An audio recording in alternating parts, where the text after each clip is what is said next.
જીવંતિકા વ્રતનું મહાત્મ્ય. સોહાગણ સ્ત્રીઓને સુખ શાંતિ આપનારું આ વ્રત અતિ મંગળ છે. શાસ્ત્ર પુરાણોએ પણ આ વ્રતને આધિવ્યાધિને ઉપાધિ દ્વિવિધ તાપ કરનારું કહ્યું છે. ભક્તિભાવપૂર્વક કરનારના સર્વ દુઃખ દૂર થાય છે અને શોકનો નાશ થાય છે. એમાં જીવંતિકાના કૃપાથી સિદ્ધિને પામે છે. આ વ્રત પવિત્ર શ્રાવણ માસના દર શુક્રવારે કરાય છે. ભક્તિભાવ કરનાર સોહાગણ સ્ત્રીના સૌભાગ્યની અને સંતાનોની માં જીવંતિકા રક્ષા કરે છે અને સંતાન ઉજરતા ન હોય તો ઉજરે છે અને ભાંજ્યા મેળવી ટળે છે. ભાવથી આ વ્રત કરનાર સોહાગણ સ્ત્રીના સંતાનોની માં જીવંતિકા નદી નાળા પર્વત પર પણ રક્ષા કરે છે. જંગલો અને પરગામમાં પણ રક્ષા કરે છે. અજવાળીને અંધારે રક્ષા કરે છે. આ વ્રતનો પ્રભાવ એટલો છે કે વિધવા પણ જો આ વ્રત કરે તો તેના સંતાનોમાં જીવંતિકા વાળ વાકું થવા દેતી નથી. આ વ્રત સર્વ ફળ આપનારું મંગલકારી છે. જીવંતિકા વ્રતની વાર્તા. રૂપાવટી નામે એક નગરી હતી. ત્યાં રાજા રૂપસેનનું રાજ. રાજા ઘણો ભલો અને શૂરવીર હતો. વળી પ્રતાપી પણ એવો જ. એની રાણીનું નામ રૂપાદેવી. નામ પ્રમાણે જ રૂપ અને ગુણનો ભંડાર. સદૈવ પતિના પગે ચાલનારી. રાજા રાણી ઘણા જ નાની ને એમના આંગણેથી કોઈ પાછું ન જાય. પ્રજાપાલક તો એવા કે પ્રજાના સુખે સુખી અને પ્રજાના દુઃખે દુઃખી થાય. નગરમાં સમૃદ્ધિની છોડ ઉડે. રાજમાં કોઈ દુઃખી નહીં ને દરિદ્ર નહીં. સેવકો ખમા ખમા કરતા ચોમર ઢોળે. પાણી માંગે ત્યાં દૂધ મળે. એક કહો તો 81 સ્વર્ગનું સુખ અને ઇન્દ્રલોકની સાહેબી. પણ સોનાની થાળીમાં લોઢાની મેઘ જેવું એક દુઃખ, જેના સામે બધાય સુખ ઝેર જેવા. શેર માટીની ખોટ. પારણીએ પૂઢનાર નહીં, હાલરડા સાંભળનાર નહીં, પગલીનો પાડનાર નહીં. વર્ષોના વાણા વીતી ગયા. પથ્થર એટલા દેવ. બાધા આકડી કરી, દોરા ધાગા કર્યા, પણ રાણીનો ખોડો ન ભરાયો તે ન જ ભરાયો. રાજા રૂપસેન ઘણો માલસ હતો. રાજકાજમાં મન લગાવે, વિદ્વાનોની સોબતમાં સમય પસાર કરે, પણ રાણીનો જીવ રાતદિન બળિયા રાખે. વાંઝ્યા વેણાનો માર ઘણો દોયલો છે. આ તો મૂંગી વેદના, ન કહેવાય કે ન સેવાય. સોમવડની તળાઈ પર સુખી નિંદ્રા ન આવે તો સુખ સમૃદ્ધિ શા કામના. વેદ હકીમોએ હાથ ધોઈ નાખ્યા ત્યારે સંતાનની ઝંખનામાં રાત દિવસ તરફડતી રાણી રૂપમતીએ વિચાર કર્યો કે વિધાતાએ તેના ભાગ્યમાં સંતાનનું સુખ લખ્યું નથી. ખોળાના ખુંદાર માટે હેતથી હાલરડા ગાવાના કોટ પૂરા કરવા હોય તો કોઈ યુક્તિ કરવી જ પડશે, તો જ વાંઝ્યા મેળું ટળે. રાણી તો વિચાર કરીને થાકી કે સંતાન લાવવું ક્યાંથી. કોઈમાં પોતાના સંતાનનો સોદો ન કરે. હેત કંઈ હાટે વેચાય નહીં. ખૂબ વિચાર કર્યા પછી રાણીએ મૂંઝવણની વાત દાયણને કરી. દાયણને તો જિંદગી આખી ખાય તો એ ખૂટે નહીં એટલું ધન આપ્યું. પછી ગળગળા અવાજે વિનંતી કરી કે હે દાયણ, વાંજિયાપણાની વેદના મારાથી બેઠાતી નથી. જગતના લોકો ભલે મને મોઢે મૂઢ ના કહે, પણ સૌ મારું મોઢું જોવાનું ટાળે છે. વળી સંતાન વગર સ્ત્રીનો અવતાર અપૂર્ણ છે એવું શાસ્ત્રો કહે છે. મારી કૂખ હવે ફળવાની નથી. હવે તું જ મારી તારણહાર બન અને ગમે ત્યાંથી મને બાળક લાવીને દે, જેથી હું જનેતા બની જાઉં અને જગતને જાણ ન થાય. આટલું બોલતા બોલતા રાણીની આંખમાંથી આંસુ સરી પડ્યા. રાણીનું રુદન જોઈને દાયણનું દિલ પીગળી ગયું. તેણે નક્કી કર્યું કે વયુની વેદના વેઠિયા વગર રાણીને ખોળાનો ખુંદાર લાવી દઉં તો જ હું દાયણ સાચી. દાયણ કહેવા લાગી કે રાણીમાં રુદન ના કરો ને આંસુડા ન સારો. તમારું દુઃખ એ મારું દુઃખ છે. હું કહું એમ કરો તો 9 માસના બાળકને તમારા ખોળામાં રમતું મૂકી દો. આખી જિંદગી તારા પગ ધોઈને પીવું ને તને સોનાના હારલે મઢાવું ને હિરલે જડાવું. દાયણની વાત સાંભળીને રાણી તો હરખગેલી થઈ ગઈ. મને માં કહેનાર મળે તે માટે તું કહે એ કહેવા તૈયાર છું ને તું કહે એટલા વ્રત કરું ને તું કહે એટલા ઉપવાસ કરું. ત્યારે દાયણ કહેવા લાગી કે રાણીમાં વ્રતે કરવું નથી ને ઉપવાસે કરવા નથી. મારી વાત ધ્યાનથી સાંભળો. કોઈને ખબર ન પડવી જોઈએ. આ વાતની જાણ બીજાને થઈ જશે તો કર્યું કરાવ્યું ધૂળ થશે. આ વાત કોઈ જાણે નહીં. સંતાનની ગેલછામાં અંધ બોલેલી રાણી બોલી કે હે દાયણ, હવે ઝટ કહે મારે શું કરવાનું છે. કરવાનું કાંઈ નથી. તમારે આજે જ સારા દિવસોની જાહેરાત કરી દો. એવી જાહેરાત કેમ થાય? ખોટું કેટલા દાડા ચાલે. કાલે 9 માસ પૂર્ણ થાય, મારે બાળક લાવવું ક્યાંથી? આખી નગરી મારી મશ્કરી કરે ને રાજાની આબરૂ જાય. તમારી આબરૂ ન જાય એની જવાબદારી મારી. દાયણે હસતા હસતા બોલી, જુઓ રાણીમાં, નગરમાં એક ગરીબ બ્રાહ્મણી રહે છે ને સારા દિવસો છે. મારા પડોશમાં જ રહે છે ને સુવવડ કરવા મારે જ જવાનું છે. તમે અત્યારથી સારા દિવસોની જાહેરાત કરી દીધો. 9 માસ પૂર્ણ થયા બાદ બ્રાહ્મણીને જે બાળકને જન્મ આપશે તેને હું લાવીને તમારા પડખામાં સોડાવી દઈશ. કોઈને કાનો કાન ખબર નહીં પડે ને તમે જનેતા બની જશો. બ્રાહ્મણી પૂછશે તો રાણીએ કહ્યું તો હું કહીશ કે મરેલું બાળક અવતર્યું એટલે દાટી દીધું. બસ વાત પૂરી. તમે ચિંતા ના કરો, હું કોઈને ગંધ નહીં આવવા દઉં. દાયણ વિશ્વાસપૂર્વક બોલી. રાણીને દાયણની યુક્તિ ગમી તો ખરી, પણ ગમે તેમ તો એ ખાનદાન સ્ત્રી હતી. એના આત્માને ન ગમે. તેણે કહ્યું, હે દાયણ, બાળકને જનેતાના ખોળામાંથી છીનવી લેવું હોય તો પાપ કહેવાય. વેલને વૃક્ષથી, વાછડાને ગાયથી ને ધાવતા બાળકને જનેતા પાસેથી છીનવી લેવાનો કુંભીપાક નર્કમાં ભાસ થાય છે. આવું પાપ આચરતા મારું મન માનતું નથી. રાણીની વાત સાંભળીને દાયણે મું બગાડતા કહ્યું, તો આવા વેદિયા વેડા કરશો તો આખી જિંદગી માળા ફેરવ્યા કરશો તો એ બાળકનું મુખ જોવા નહીં પામો.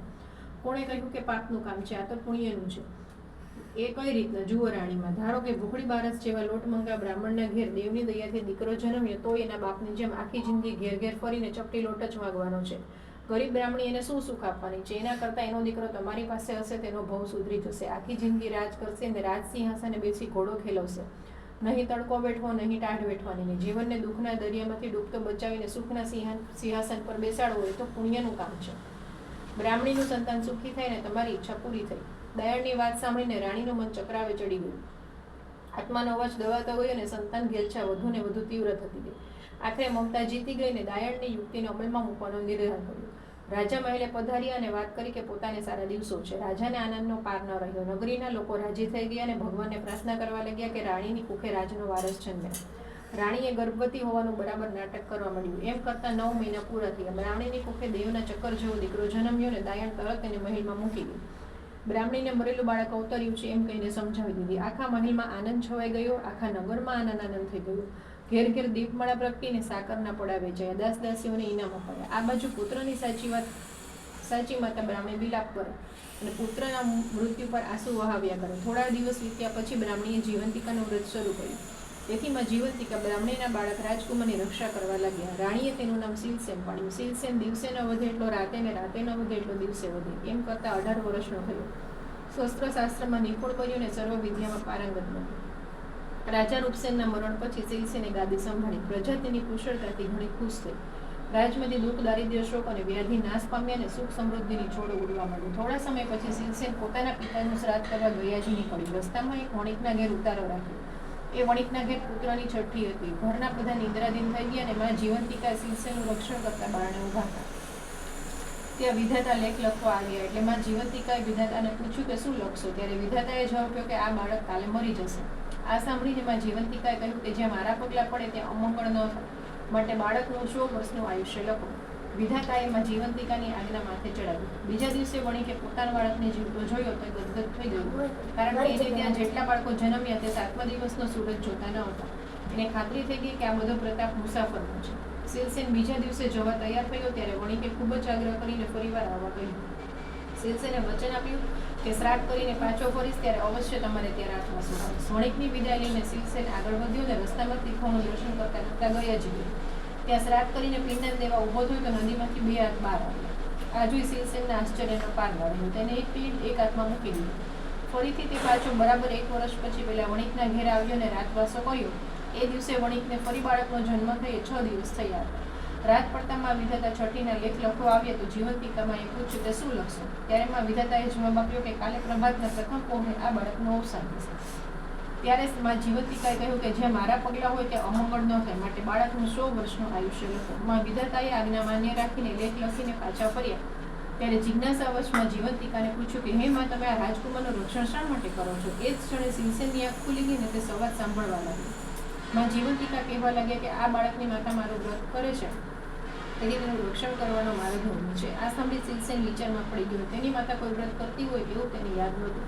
છતાં તેણે માતાને પૂછીને ખાતરી કરવાનું નક્કી કર્યું. ઘણા દિવસે પોતાના રાજમાં પહોંચ્યો અને મહેલે જઈને પૂછ્યું કે માતા, તમે કેવું વ્રત કરો છો? હું તો કોઈ વ્રત કરતી નથી ને રાણી બોલી. રાણીનો જવાબ સાંભળીને શીલસેનને શંકા પડી કે આ મારી સગી માં નથી, મારી સગીમાં કોઈ બીજી છે. પોતાની માને શોધી કાઢવા માટે એણે શ્રાવણ માસના પ્રથમ શુક્રવારે આખી નગરીને જમવાનું આમંત્રણ આપ્યું અને સખ્ત સૂચના આપી કે દરેકે પીળા વસ્ત્ર પહેરવા. બધા જમવા આવ્યા ત્યારે શીલસેને આજ્ઞા કરી કે જાઓ, નગરમાં જઈને તપાસ કરો અને કોઈ રહી ગયું હોય તો લઈ આવો. થોડી વારે સેવકોએ આવીને કહ્યું કે એક બ્રાહ્મણી પીળા વસ્ત્ર પહેરીને આવવાની ના પાડે છે. આજે એણે પીળા વસ્ત્ર નહીં પહેરવાનું વ્રત છે. આ સાંભળીને શીલસેન ગદગદ થઈ ગયો. તરત જ લાલ રંગના વસ્ત્ર મોકલાવ્યા. એ પહેરીને બ્રાહ્મણી આવી. શીલસેનની સામે આવતા જઈને સન્મત દૂધની ધારા છૂટીને શીલસેનના મોંમાં પડી. એ જોતા જ નગરજનો બોલ્યા કે આ રાજકુમાર શીલસેનની માતા છે. શીલસેન ઘણો ખુશ થઈ ગયો. ત્યારબાદ શીલસેને રાણીને બધી વાત પૂછી તો રાણીએ રડતા રડતા બધી વાત જણાવી. શીલસેને પોતાની સગીમાં જનેતાને ભેટી પડી અને પોતાની સાથે મહેલમાં રાખ્યો. શીલસેને વર્ષો સુધી સુખપૂર્વક રાજ કર્યું. માં જીવંતિકાનું વ્રત જેવું બ્રાહ્મણીને ફળ્યું તેવું વ્રત કરનાર સર્વને ફળજો. જય જીવંતિકા. જય જીવંતિકા મૈયા